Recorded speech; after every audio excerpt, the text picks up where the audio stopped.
Cinema நேயர்களுக்கு அன்பு வணக்கம். வெல்கம் டு எம்டி திரை.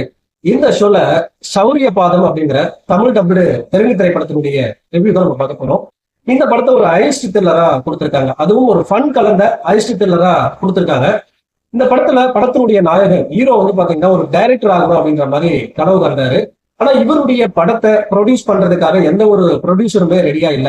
ஒரு கட்டத்துல ஹீரோ தன்னுடைய படத்தை தானே ப்ரொடியூஸ் பண்ணணும், தானே எடுக்கணும் அப்படின்ற மாதிரி பிளான் பண்றாரு. அதுக்கு பணம் தேவைப்படுது. அப்போ அந்த படத்தை ரெடி பண்றதுக்காக ஒரு கொள்ளை சம்பவத்துல ஈடுபடலாம் அப்படின்ற மாதிரி பிளான் பண்றாரு ஹீரோ. சோ அதுக்காக ஹீரோ கூட இருக்கிற ஒரு சில நண்பர்களும் சேர்ந்து ஒரு கேங்கா போயிட்டு ஒரு ஊர்ல கொள்ளையடிக்கலாம் அப்படின்ற மாதிரி பிளான் பண்றாங்க.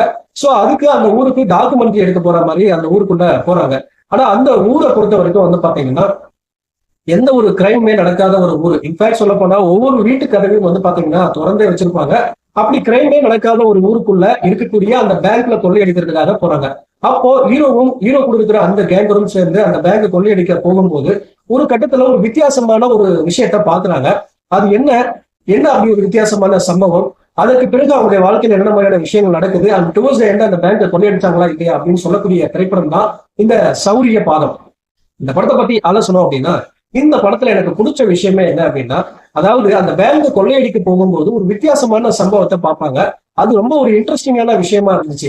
அதே போல பாத்தீங்கன்னா டுவர்ட்ஸ் இந்த கிளைமேக்ஸ்ல இவங்களுக்கு என்ன நடக்க போகுது அப்படிங்கிற அந்த சம்பவமே பாத்தீங்கன்னா ஒரு இன்ட்ரெஸ்டிங்கான விஷயமா இருந்துச்சு. அதை தாண்டி பாத்தீங்கன்னா இந்த படத்தினுடைய ஆரம்பத்திலேயே டைம் எல்லாம் வேஸ்ட் பண்ணாம இவங்களுக்கு என்ன நீடு, அதே போல அந்த கொள்ளை சம்பவத்துக்கான பிளான், சோ அந்த கொள்ளை சம்பவம் அப்படின்ற மாதிரி திரைக்கதையை ரொம்ப வேகமா கொண்டு போயிருந்தாங்க. அதே போல படம் பாத்தீங்கன்னா ஒரு 2 மணி நேரத்துக்குள்ள முடியக்கூடிய ஒரு படம். ஒரு குயிக் வாட்சாவே பார்த்துக்கலாம். ரொம்ப விறுவிறுப்பா போகக்கூடிய ஒரு படம். இந்த படத்தினுடைய பிரச்சனை என்ன அப்படின்னா, ஒரு கட்டத்துக்கு மேல திரைக்கதையை நம்ம ஈஸியா ப்ரிடிக்ட் பண்ற மாதிரி இருந்துச்சு. அடுத்து என்ன நடக்க போகுது அப்படிங்கிற விஷயத்த நம்ம ஈஸியா ப்ரிடிக்ட் பண்ற மாதிரி இருந்துச்சு. அடுத்தது பாத்தீங்கன்னா இந்த படத்தினுடைய கமர்ஷியல் எலமெண்ட், சாங் ஆகட்டும், காமெடி ஆகட்டும், பெரிய அளவுல ஒர்க் அவுட் ஆகல. அதெல்லாம் இன்னும் கொஞ்சம் பெட்டரா எடுத்துக்கலாம் அப்படின்ற மாதிரி தோணுச்சு. அதாவது ஐடியாவா பாத்தீங்க அப்படின்னா ரொம்ப நல்லா இருந்துச்சு. பட் அதை இம்ப்ளிமெண்ட் பண்ண விதத்துல கொஞ்சம் சொல்லிட்டு அப்படின்ற மாதிரி தோணுச்சு. பட் இன்னும் கொஞ்சம் பெட்டரா எடுத்திருந்தாங்க அப்படின்னா இந்த படம் வேற லெவல்ல இருந்திருக்கும். மொத்தத்துல ஒன்ஸ் ட்ரை பண்ணி பார்க்கக்கூடிய படம். அடல் கண்டனை பொறுத்த வரைக்கும் பெருசா எதுவுமே இல்லை. பட் இந்த படத்துக்கு எம்பி துறை கொடுக்குற ரேட்டிங் 5 to 2.5. ஒன்ஸ் ட்ரை பண்ணி பாருங்க. அடுத்த மாசத்துல சந்திக்கிறேன். நன்றி, வணக்கம்.